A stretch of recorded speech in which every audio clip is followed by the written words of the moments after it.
I am really looking forward to have the session with you, Orientation to International Education. I welcome you all on behalf of Vaibhav and also Shubh Lakshmi.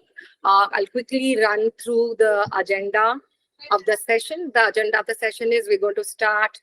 Shubh Lakshmi will have the agenda of the session. So we will start with commence our session briefly introducing ourselves, which is then going to be followed by understanding international education. Then it is going to be followed by the commercials. And then we will wrap up the session with some more details about how do you register through this workshop, how do you register for the training. So shall we roll? Okay. She's already put here on the screen. This is me. Brief about me. I am Suparna Khadepa, and I am the academic manager for all the outreach programs. I am an IB/PYP educator since 2009, so I leave the mat to you. I have held multiple positions and leadership positions at Fountainhead School. I was the EY coordinator and also the assistant PYP coordinator. I have also executed the role of facilitator of collaboration at Oberoi International School, Mumbai. I'm also an IBEN PYP workshop leader. So, and you can reach me here through the Twitter handle, my mail, and also the LinkedIn is also shared with you. So, and I am fortunate that today I am going to co-lead the session with Shubh Lakshmi, my colleague, and I invite her to introduce her. Over to you, Shubh Lakshmi. Thank you, Suparna. So that brings me to sort of a little bit of an introduction to myself. I am currently the School Communications and Outreach Coordinator at Fountainhead School. There is some background noise that will probably keep coming in because people are still joining us, and so as administrator of the group, I'll probably have to, yeah, sorry about that sound. I have worked as an assistant BP coordinator, an extended essay coordinator, a discipline coordinator, all at Fountainhead School. I have worked across programs. I have 20 years of teaching experience. So I've taught the Gujarat State Board, the CBSE, ICSE, IGCSE, IB, you name it. I have taught the curriculum. So I completely empathize with a lot of you who are teaching today, and it's not as easy as it used to be when I first started teaching, right? So I completely empathize with everybody who is doing this, and please pat yourselves. You're doing wonderful so far, right? So that's, yeah, of course, like Suparna mentioned, I've put up my Twitter account details, my Instagram details, LinkedIn, and my email account details. You could take it down and get in touch with me if you are stuck somewhere, if you got to ask me something, I'm available. Right, over to you, Suparna, for the next leg. Right, thank you. So before we move ahead, I just want to understand what really does international education mean to you? What do you really think? What comes to your mind when you think of international education? So I would like you to use the chat box to put your thoughts on it, and we would want to understand that what comes to your mind when you think of international education.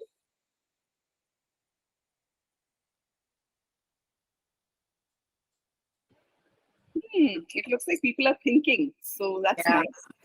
That's really important.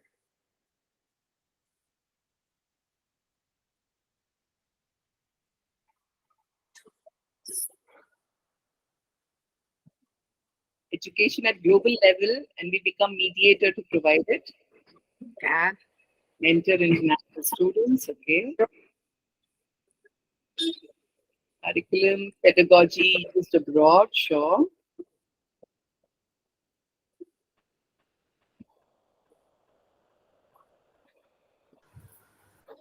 Understanding requirements of different curricula. Okay, very nice.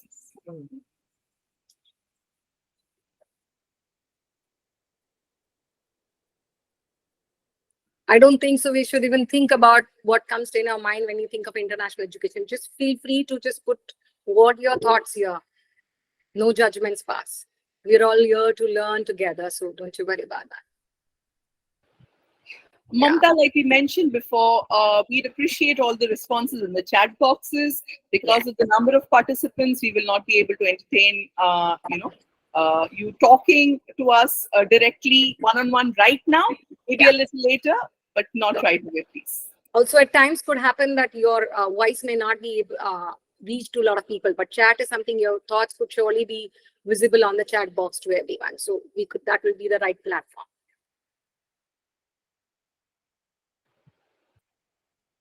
So Pankaj says a set of standards. Sure. For developing skills. That's interesting. Skills, self-dependent, two very important words, Pankaj. Absolutely. Mariam says, yes. Go ahead.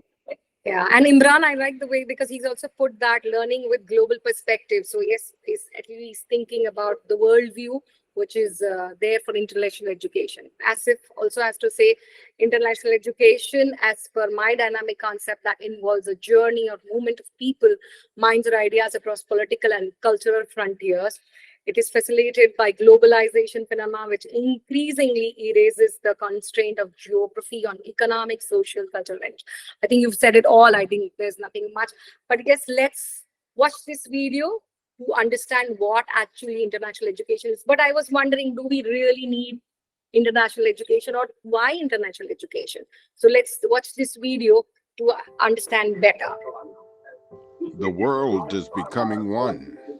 The challenges we face are diverse, but they concern us all. We need global solutions, but where do we find them? Education teaches us to read, write, and count. That's important, but is it enough? Because individual actions now have a global impact, we have to change the way we think and act. What if education was transformative? What if education encouraged us to care for our world and for those with whom we share it?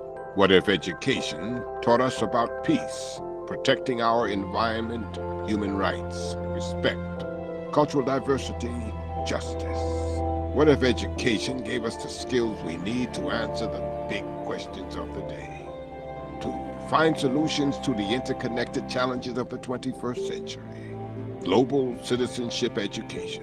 It gives us the keys to a more just, peaceful, tolerant, and inclusive world.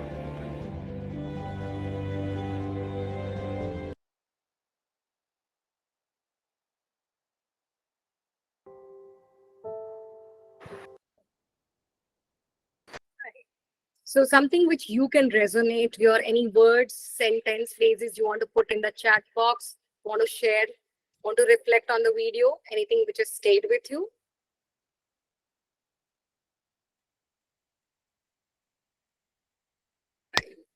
I hope I'm audible. The video did talk about a lot of things. What is the global citizenship in education? Yeah.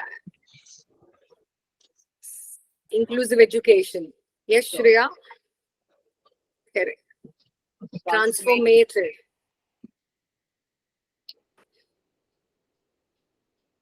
Inclusive education, transformative, global perspective for creating future citizens.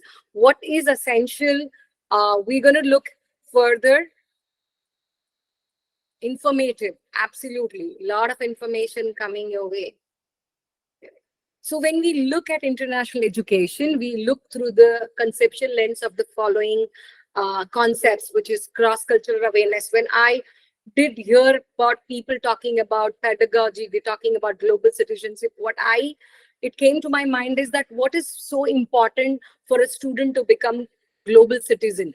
They need to have awareness about the cross cultures, because they just don't need to understand about themselves, and about their own culture, but also the different cultures, the other cultures of other communities, not just culture, but their language, their behavior, their way of thinking. It is so essential. So this will help them to appreciate the different cultural diversity. And once they understand the various cultural diversity, they would not just respect and become open-minded, but they will also have a varied understanding that how The world is huge. It is all interconnected amongst each other. And once they understand that there is interconnections amongst each other, they just do not respect themselves, but they understand that there is something which they are doing, their actions has an impact on the world. And how do they achieve that? Do the international education just talks about cultural diversity? No, they are given exposure through books, through case studies, through movies, probably through articles, and probably through field trips and expedition also, where they get the worldview. And once they get the worldview, their horizon increases. And where the horizon widens, what happens is automatically they understand that just not looking or watching or reading is important, but I have to start thinking critically. I need to understand that, yes, if I think critically, I will understand that my action has an impact on the world. And that is how they also understand that, yes, I am just not, it is me who is making the difference, but I need to be interdependent. So everything is woven together. If I look at examples, if I look at interconnectedness, I see that in my classroom, the students get very excited when I talk about the cocoa bean workers in Ghana, or when I talk about those homeless children, the refugee children who do not have a proper childhood.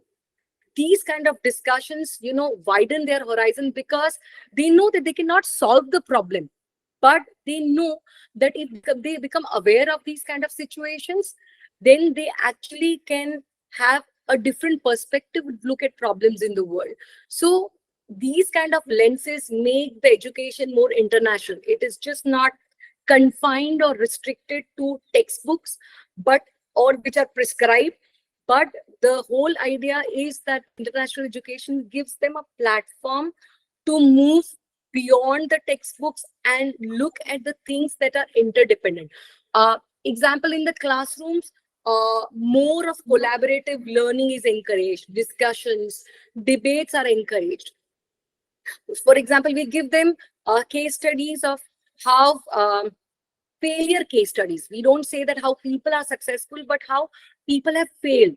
And then asking questions like, what will help them to make they succeed, or what will help them to be successful? And that's where the students realize that, yes, the supportive network system is so important. The interdependence is so important for them to learn. They just don't master their own topic, but also help their peers to grow and learn with them together. The human choices, which I understand, if you could all agree, is that when the students have this knowledge, they just not look at marks as the end result, which goes beyond it. They think that marks is something which is a byproduct.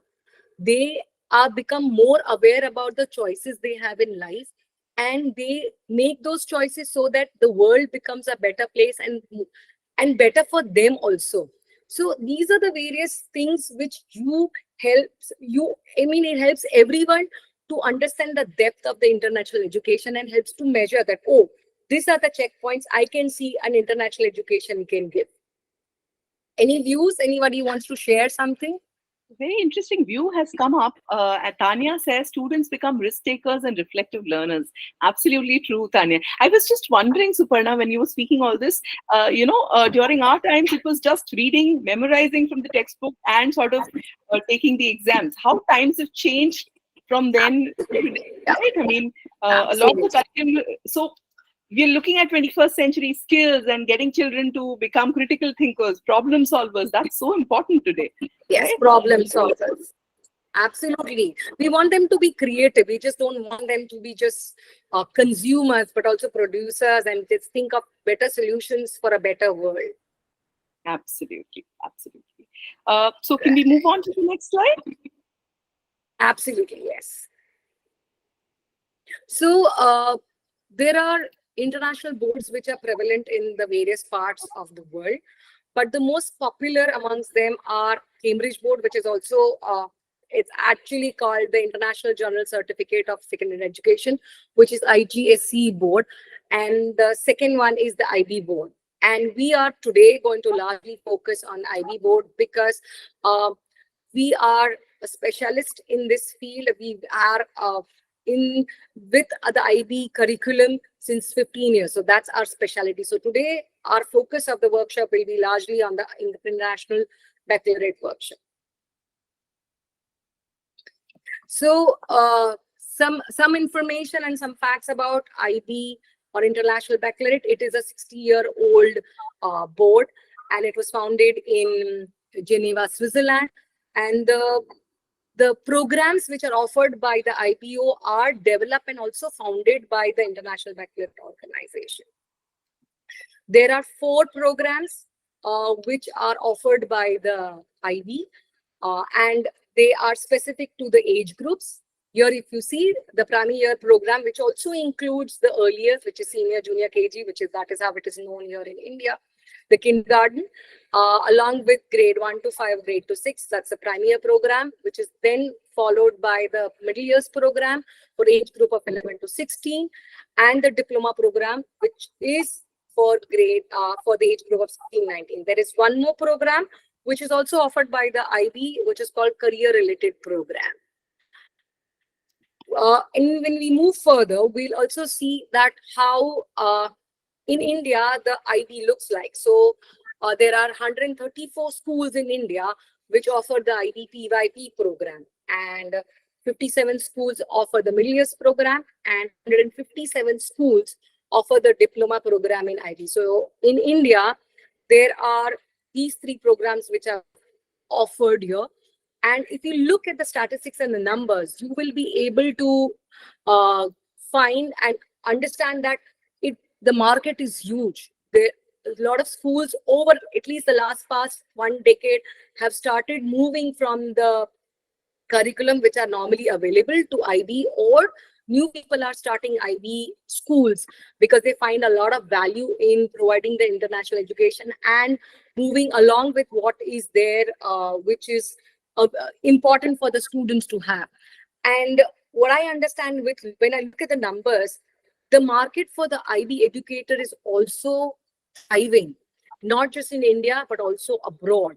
So what is going to happen is our training is surely going to help you to become great IB educators. And our training will help for all the programs, which is there, PYP, MYP, and DP. And it is also going to complement the IB training, which is offered by the IB also. So interestingly, I was wondering how is that the IB adding more value to the international education and also in sync with what is the current need. So there are certain, again, concepts which really define the IB education and the programs which the IB runs. So what I see is the learner-centered approach. IB does a fantastic job of giving the students the agency to learn.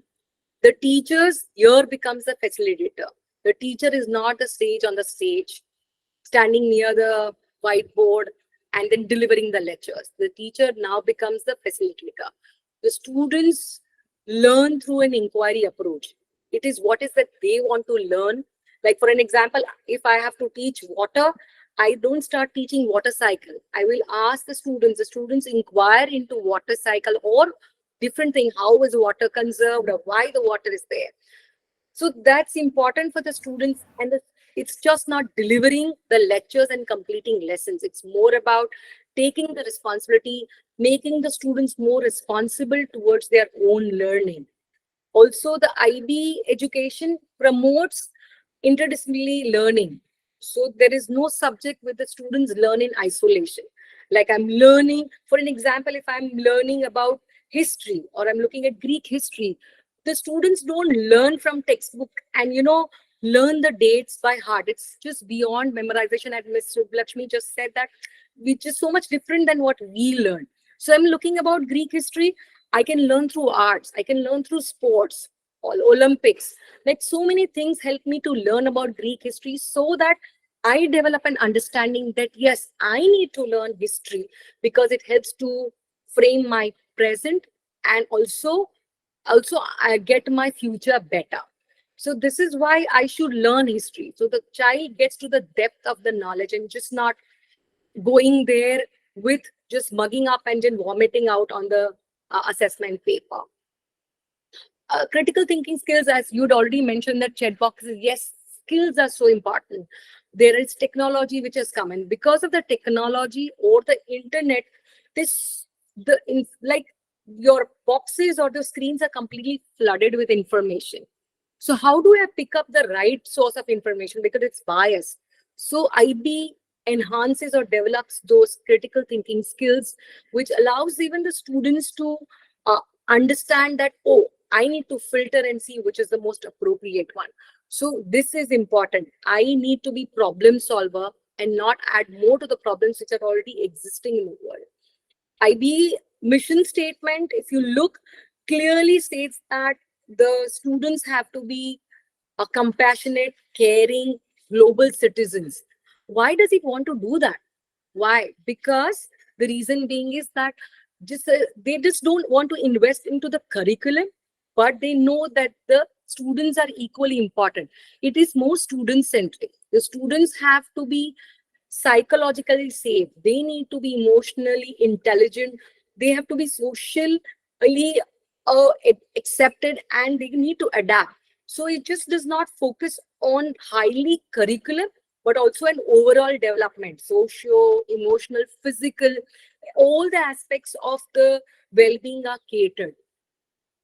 So when I come to the last leg of this criteria, I see the community service. Now, why do I need to serve? I always ask that question. So Shubhlakshmi explained that it is important for the students to give back to the society.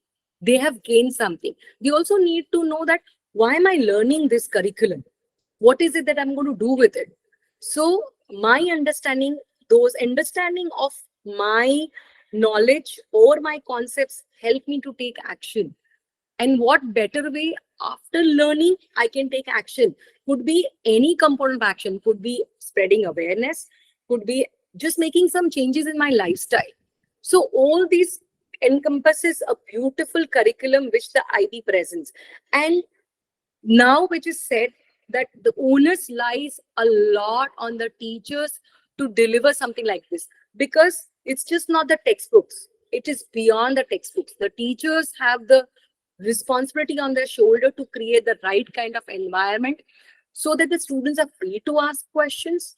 They are also basically feeling safe, and they feel that psychologically I can ask question, not going to be shunned. I will have the right kind of rich environment. So a grooming is so important for the teachers to become that kind of facilitator. Do you agree with me, Shubhlakshmi? What do you say? Absolutely, Suparna. There are a couple of things that teachers have said here, which I completely agree with. So, someone pointed out that the IB gives a framework, and so the curriculum may differ from school to school. So, teachers and schools use the framework to develop their curriculum, and which is probably where Poonam, this is very different from CBSE in the sense that there is no prescribed textbook for us to follow. We can design, at least to a large extent, PYP and MYP can design their own curriculum, use a textbook that they want. For DP in some subjects, yes, they can do that. Especially for the languages, they can do that. They can define their curriculum the way they want. So it's a framework that they give you. So in that sense, CBSE, again, Poonam, the one big differentiator is that there is little to no rote memorizing of concepts. Everything that a child studies in class has some real world application that the child has to understand, right? So there is real time critical thinking and problem solving, even with issues that persist in our world today. Right, so that's what is a big differentiator between CBSE and IB curriculum. So international schools per se, not just the IB, that's a big differentiator with CBSE. Thank you, Suparna.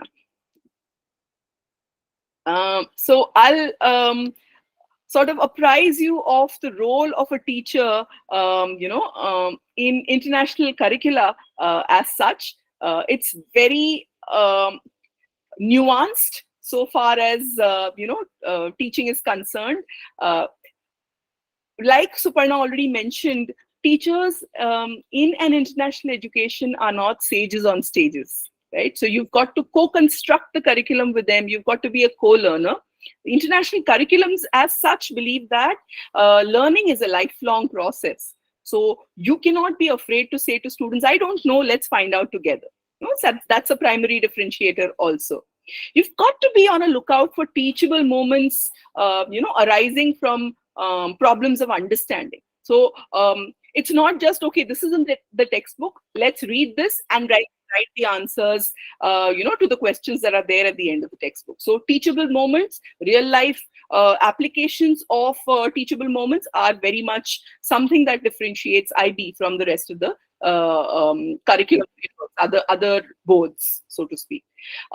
It provides the opportunity for students to express what they know in multiple ways. So essentially, assessments are not just pen and paper, they are multimodal. So presentations, debates, group discussions, dramatizations. It can be a lot of things. It could be visual, it could be written, it could be oral. There are multiple ways to assess a child, so far as the international education is concerned.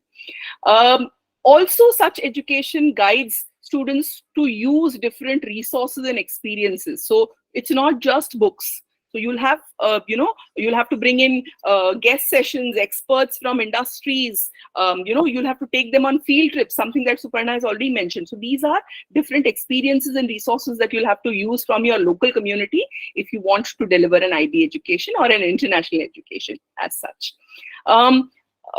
Not only so. A lot of times we believe that, as teachers, you've got to do that log writing, lesson planning the lesson, etc. International education allows for students to do a lot of documentation and reflection. You may write a lesson plan, but students also document what they have learned. They reflect on what they have learned and take it back to real life. So you facilitate frequent knowledge building discourse. So it's not a one-way format of teaching. It's not lecture, it's a discourse. So it's a two-way process of teaching. You establish a culture of psychological safety. International educations, and IB specifically, is very big on socio-emotional learning. So your role as a teacher becomes to create that psychological safety for the child and for children to feel psychologically safe with each other. So high on socio-emotional learning. You've got to know and focus on broad key concepts other than specific expectation. So this is the exam requirement. You don't teach to the exam, right? You teach to the real world requirements, right? So that's something that sets you apart as a teacher of the international education format. You also prompt students into design mode, encourage them to investigate, to analyze, to evaluate, to suggest, to solve problems, for instance, right? So your plan is flexible as per your cohort and the responses that come your way. And lastly, like Suparna very, very rightly pointed out, it has to be inquiry based. So if you're front loading information, you are definitely not delivering an international education, right? So if children already know the answers and what they have to, so if they're not asking questions, that's not necessarily, what you are doing as an IB educator. So your role will be diverse, and it'll be challenging if you're beginning, right now as an IB educator, because it's a lot of, so if you've been in education for a very long time, there has to be a lot of unlearning for you to do and relearn the ways of educating children for tomorrow. Suparna, am I missing out something? No, I completely agree, because there is a constant pass saying what is the difference between like the CBSE and ICSE board. I think Ms. Shubhlakshmi's already covered that. Yes, you can't be the sage on stage. Had been CBSE board or ICSE board, you have to deliver a certain amount of text. You need to finish the curriculum, irrespective whether the child is interested or not, whether the child wants to know or not. It's all about how do we empower the child to learn, irrespective of the age, irrespective of subject. Have I equipped the child how to learn? So that's the huge difference. Absolutely. The how to learn, what to learn is very important. That is probably why, Poonam, you should choose the IB over CBSE. If that's not a reason enough for you to choose, I can't give you any further reasons.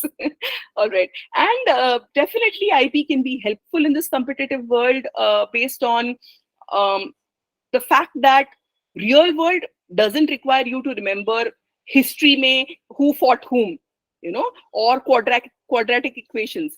Real world requires you to be critical thinkers, problem solvers. It requires you to be empathetic, have an EQ over an IQ, right? So that's probably where you will succeed, Neha. If you ask me, bookish knowledge probably gets you into the college that you want, but beyond that it doesn't really do much for you, right? So that's where IB students stand out when they go abroad, or wherever it is that they're going. So a little bit about the reason we're all here. So the course that we are proposing for teachers, educators who want to be trained as international educators, please ask away if you have any questions that arise out of this particular part of the session. I will probably not be able to respond quickly because I'm managing the presentation as well. So maybe Vaibhav, maybe Suparna will be able to help. All right, the first thing is, who is this for?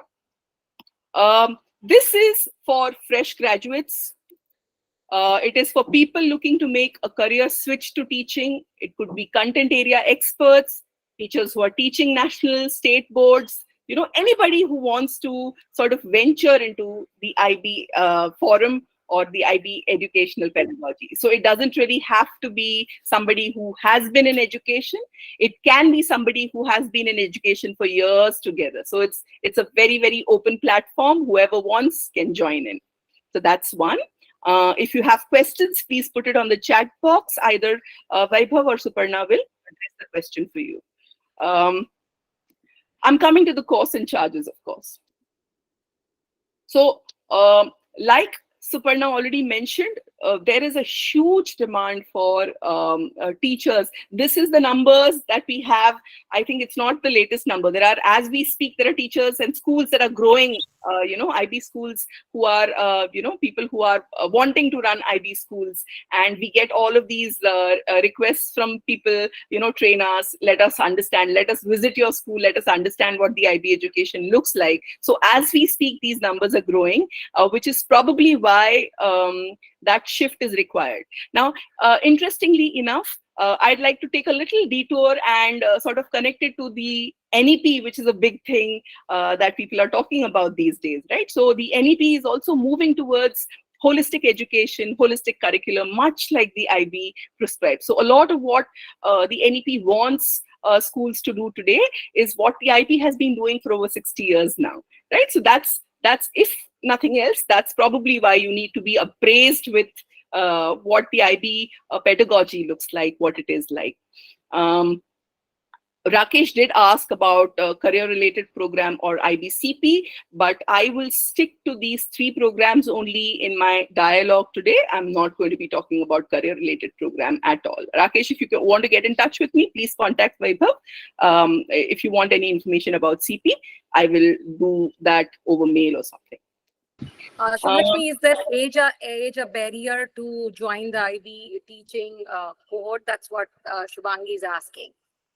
Is age a barrier?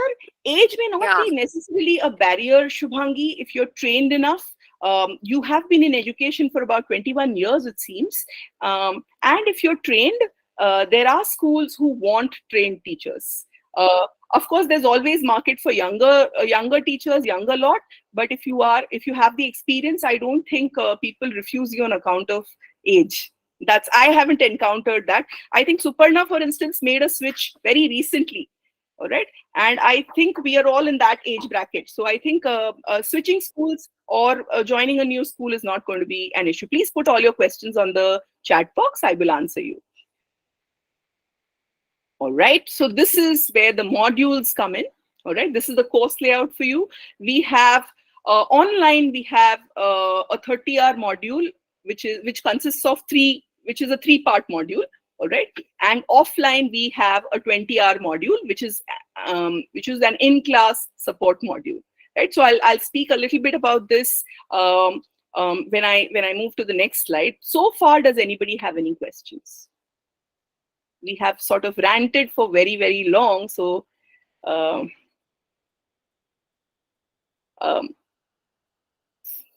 okay, Rajiv says he wants to contact me. Sure, I think any questions that you have, please feel free to write into me. The fee and the duration, Kaushalya, I'm sharing in a bit. All right. So is this much clear? 30 hours of online module and 20 hours of offline module as an offering. The 30-hour module is paid for separately. The 20-hour module is paid for separately, which is something that I will talk about shortly. All right, this is the 30-hour module. All right, it's an online hybrid session. When I say hybrid, I mean it is, there are some synchronous tasks, something that we will be doing during the session, and there'll be some assignments which will be done during your asynchronous or outside of the session time. All right, this 30-hour session is spread over 6 weeks. And every week you'll have 3 days. You'll have it on Wednesday, Saturday, and Sunday. All right, these sessions. There will be a Google Classroom that will be created for you to access resources, a repository of resources actually, any reading material, videos, or web links, plus the assignments that we will send your way, right? So the Google Classroom is where we will have all that in one place. We are not taking more than 25 participants at one go because we feel the more the participants, the less effective a session becomes, which is why we will not be taking more than 25 participants. So if you want to register, please register quickly. If we have more registrations than 25, you will have to wait for your sessions to happen some other time, right? So 30 hours, 6 weeks, and 3 days in a week. That's the online session. Any questions about this? The fee and all of it I'm coming to, so please wait for that. So anything other than that, you can put it on the chat box. Now I'm coming to the second option, which is a 20-hour 4-day module. All right. So the 20-hour 4-day module is where you come to our school, you come to Fountainhead, you observe our classes. We are an IB World School, which means we run from PYP to DP, all programs, right? So you can come to our school, you can observe everything that we teach, all our teaching strategies. You can make connections to whatever theoretical lessons you've had, and you can see the application of those lessons. Again, this is for a maximum of 25 participants. However, you cannot access the additional in-class support module unless you have done the theory class. All right, so that is the catch. You'll have to finish the theory class before you come to the online module, the offline module, so that you can make connections to what you've studied and how it is applied in a classroom. Now, this is something that we are looking to introduce if we have takers for it. This is an offline hands-on 1-month module. All right, here what will happen is you not only observe classrooms and teaching strategies, you make connections to the theories and the online sessions you've had, but you also co-teach. When you come to the school, after you've done the online theory sessions and you enroll for the hands-on 1-month module, you get to shadow a teacher and co-teach with her. All right. And if you find that your learning is appropriate and you have a substantial understanding of how the IB teaching happens, you can actually be absorbed into our school. So you can be hired, right? So that is the module that we will give you. So this is a 1-month module. If you are well trained, if you adapt to the culture and the requirements of the IB, there is every chance that you will be hired at our school itself. Okay. Again, this is a 25 participant module only. We will not take more than 25 participants at one go. Right? Before I move on to the next slide, I'd just like to take you back to this slide where we are talking about the online module. The one thing that a lot of teachers who are non-international boards want to know is, how do I build my resume? How do I give interviews? How do I prepare myself for applying to an IB school? Now, this module will also include that component. We will train you to be able to apply to IB schools and to be able to, present yourself in a way that is, This is provided, of course, you attend all our sessions and you you do all your assignments and do all of that. You will be trained enough to be applying to an IB school. All right. I think EduWire also has a component where they have direct connections to schools, Yeah. IB schools in abroad and Yeah. here in India, so that they are absorbed in the system if they also get the certificate. Absolutely. I'll be talking about that also shortly. So one of the questions that people have is also whether, there is a certificate that they will get at the end of the module. Yes, there is a certificate, but it requires you to have a minimum of 90% attendance. Your assignments have to be submitted on time. There is a self-assessment rubric aligned to the learning objectives which you have to meet. And there is definitely going to be at least one, if not more, hands-on project that you will have to complete. So meeting all of these parameters will make you eligible for the certificate. Now, this we come to is, a lot of you were wondering what the commercials are. So we come to this. For registrations, Vaibhav will share the Google form with you, and the payment gateway is already mentioned, which he will also share with you. Vaibhav said something about the early bird, which Vaibhav, if you want to, you can talk about it right away. Yes. Basically, the price that we have kept is early bird. The actual price of this course is around 20,000. For the first registrations, who's going to do it in next 24 hours, we have reduced or kept the price at a 15,000 price. So those people who are interested, I'm sharing the link of the Google form in the chat window. You need to register, fill up your details, as well as upload the screenshot of the payment. And only first 25 people will get an opportunity, because we are closing that registration. That is the number that we have decided we will close the registration on. So it is an opportunity for those who wants to, utilize this training and make your career grow. This is only for limited number of people. Thank you so much, ma'am. You can continue. Yeah. All right. This is for the online module, if everybody is clear. So there are 3 subparts to that module. You have module 1, 2, 3. All 3 are together for 15K. All right. And that is an early bird offer that we are making you, 15K for 3 modules, which will be program specific, teaching strategies, interviews, and other, so classroom strategies, etc., and how to sort of prepare yourself for interviews, etc. Right? So that's what the module is going to be about. The next one, which is the 4-day offline module, is going to be for 10K. Okay, this includes your food as well as transport to and from our school. However, the stay and other logistics of local travel will have to be managed by you. Right? This is 10K for the 4-day offline in-school module.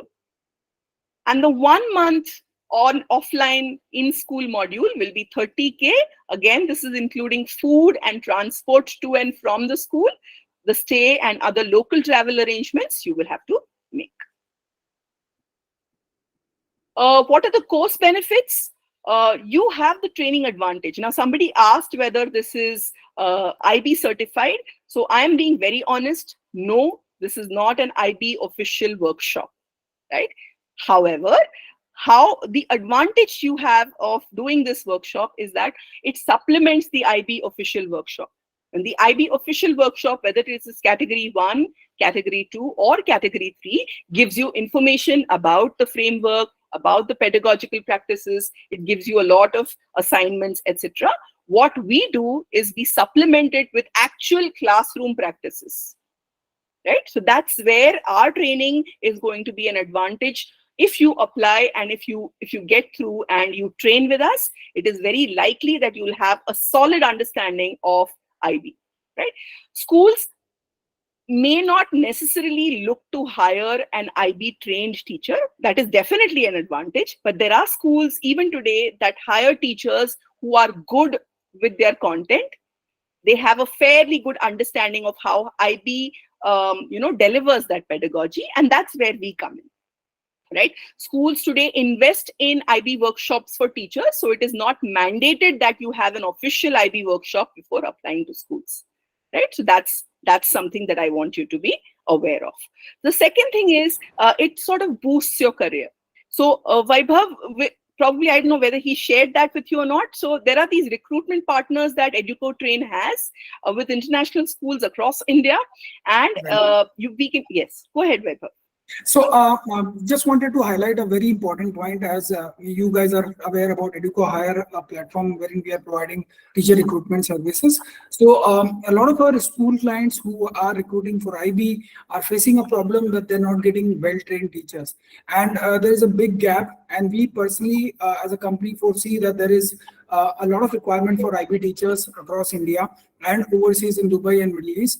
And that is where we curated this program in partnership with Fountainhead School, just to ensure that if the teachers are trained and have a hands-on experience or understanding of IB, a lot of these schools will be ready to give you an opportunity, and all of you can grow your career and also, learn new things about IB, because IB is picking up very well in India as well as all the other countries globally.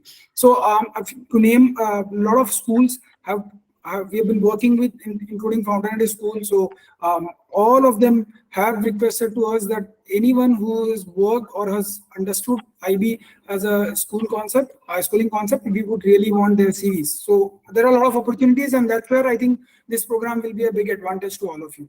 And EducoHire definitely will assist all those people who will be joining this course, and we will market your resume to all the prospective schools that we work with, and you will definitely get a chance to interview, and subsequently it's, I think, the effort that we put in. Yeah. So how well you've learned and how well you do in the interview is all on you. We can train you to the best of our abilities. So thank you, Vaibhav, for that. Yes. There's some questions which are also put up by Shilpa, and she's talking about the age factor. How do you decide about which program should I train myself for? So you want to answer that? Yes, Shilpa, good question. So it'll all depend on which grade you are teaching currently. If you're teaching at a school right now, which grades are you teaching currently? If you're teaching the lower grades, then perhaps PYP training would be effective for you. Because you have taught that grade for a little bit, so you're aware of what the students, student cohort, how to sort of deal with them, and so on and so forth for MYP and DP. So I think it is, if you're a fresher, of course, that's a different thing altogether. So freshers have the liberty to train themselves in any of the three course components. But if you have already been teaching for a very long time now, or if you want to switch to MYP or DP, if you've been teaching the primary year, so that's a choice that you make. There is no sort of specific criteria for you, for us to decide where you have to be, right? You can make that decision for yourself, right? We don't decide whether. Sorry, also Tanya is saying, but I'm also looking also at the time. Tanya is also asking if it's this training good for becoming a librarian. No, Tanya. So this is very specific to academic requirements. We don't train librarians. We do not train coordinators. We do not train librarians. We are very specific in our training to teachers of PYP, MYP, and DP. I hope that answers it. Yeah. So there's also this question. It says that I teach both middle and senior school. What are the inputs on this? I think you can decide. If you feel that you'd be better off with a training for the DP, you can definitely enroll for that. Whatever you are best placed with, so far as your training is concerned, it's your choice. बालक दास, हम हिंदी में बात कर सकते हैं, पर ज्यादातर लोग हिंदी समझ नहीं पाएंगे शायद. बाहर से भी लोग आए हैं, इसीलिए हम इंग्लिश जो कॉमन लैंग्वेज है सबकी, उसी में बात कर रहे हैं. So apologies for that. आप थोड़ा वेट कर सकते हैं. बालका दास can wait and see if we can. Right, ma'am. Right. Sorry. Performing arts teachers, theater is the same thing. I don't know what your name is. It says drama artist here. So, it's a subject that is offered in the MYP. Theater is a subject. Yes, Sharvani, theater is a subject that is offered in the MYP. So definitely doing also the DP, in fact. So doing the training course will help you. There are resources that you will use to understand how theatre is taught in the middle years or in the DP. So this training will definitely help you. Are there any other questions, Suparna? We have about 7 minutes. Yeah. So just saying that, Sarvani can understand that irrespective of what subject you are teaching, but what you learn and what the course helps you to gain is how do I use the inquiry approach. And that can just not be learned through theory, but you need to actually observe and do some hands-on things. And that's where we come in. And the EducoTrain comes in. Yeah, we request the participants to please not unmute themselves. If there are questions, please put it up on the chat box. Mamta is asking B.Ed is compulsory or not, because I have done B.Ed, my MYP or TYP, which I think she's making the diploma program, which is better for me if she's done her B.Ed. Doesn't matter. So the choice is yours, with or without B.Ed. You can choose where you want to train. All right. If you are already teaching a particular age group, I would suggest you stick to that age group when you're applying, because that's where you will be most comfortable. But if you want to say sort of upskill yourself and go to a senior grade, that's also okay. The choice is completely yours. You will be will you be trained for a subject on how it should be taught? Not subject specific, of course, but we will share with you content and how it is taught generally in the IB. So I cannot explain it right now because this is just the orientation. It will be a little overwhelming for everybody if I go into the details, Shivani, but definitely a lot of subject inputs will be coming in. All right. So let's complete the presentation and then we can go back to the questions. All right. So what are the course benefits for individuals? Like we already mentioned, just summing up what we mentioned, certificates on completion of the course. You are upskilled as teachers and you keep pace with the new research and pedagogy. So even if you don't want to join an IB school, you're currently in a national board or a state board school, these strategies will help you teach your classes more effectively. You can definitely use the EducoTrain portal to apply for opportunities in IB schools if you want to after the training. And you can extend your understanding of IB with further training in practical skills, which is the additional offline component that you will get through us. Now, like somebody had asked on the chat, we are declaring that we are 12 plus, both of us in fact, and whoever will be involved in training have years of experience with the IB program, but it is not an IB authorized training. You will have to do an official IB workshop if you are in the process of authorization or evaluation. This will not make do for your IB authorization or evaluation process. The certification that you will receive will be from EducoTrain and Fountainhead and not from IB. Right? So that's something that we want to be absolutely clear about. And now we can take your questions.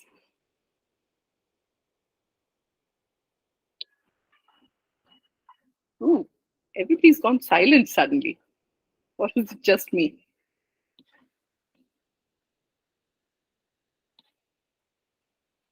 All right. We have 3 minutes and then we close for the day. So I think Vaibhav, if he's here, Vaibhav, can you take this question, please? Yeah. So the date of starting this session is the first week of July, tentatively we have kept the soft date of 7th of July. So first week of July is the date wherein we want to start. And as I said again, the timings will be in the evening. I think there was a question in the past also that what will be the timing. So during the weekdays, the timings of the training will be in the evening, and on Sundays it will be done in the morning hours to ensure that every one of us can join. So Wednesday, Saturday evening, and Sunday morning as I told. And it's a hybrid thing. So we have a mixture of online and offline and virtual face-to-face also. All right, all right. One more thing that I want to mention is that Wednesdays, Saturdays evening and Sunday mornings will be Indian Standard Time. So if there are people who are not living in India and want to do this, please check the conversion times, your time zones before you send in your applications, because it may happen that, you know, our time may be early morning for you or late nights for you. You want to be absolutely sure you can be able to manage it.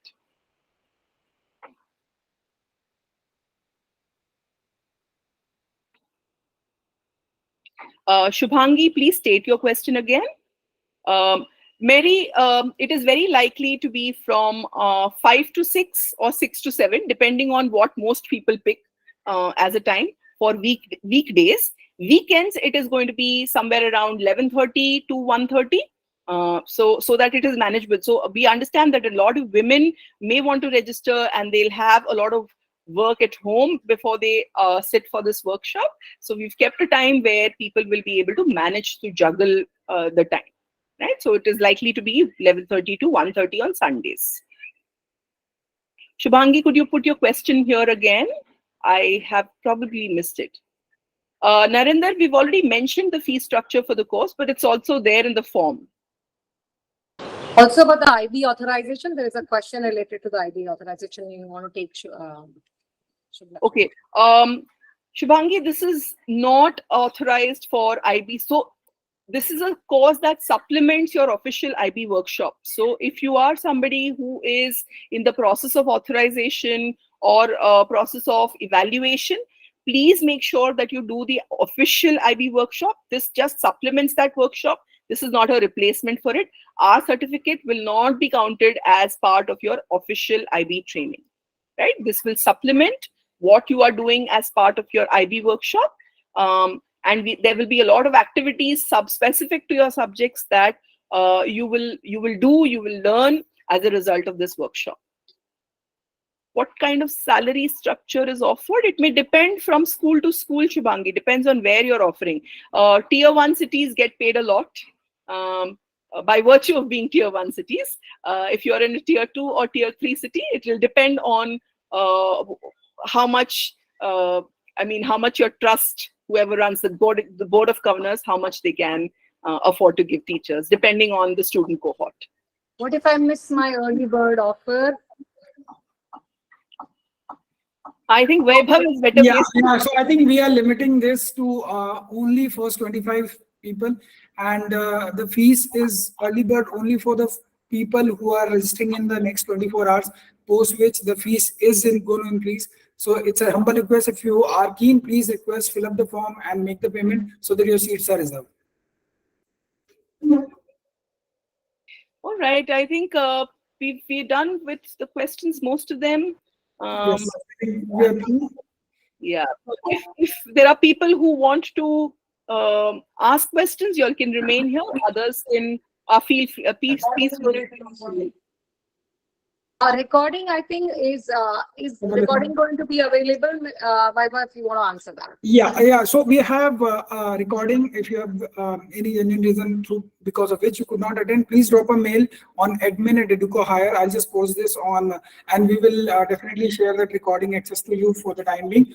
So I'm just putting up a mail here. Those of you who could not or attend it properly due to some connectivity issue, you can just post a mail here.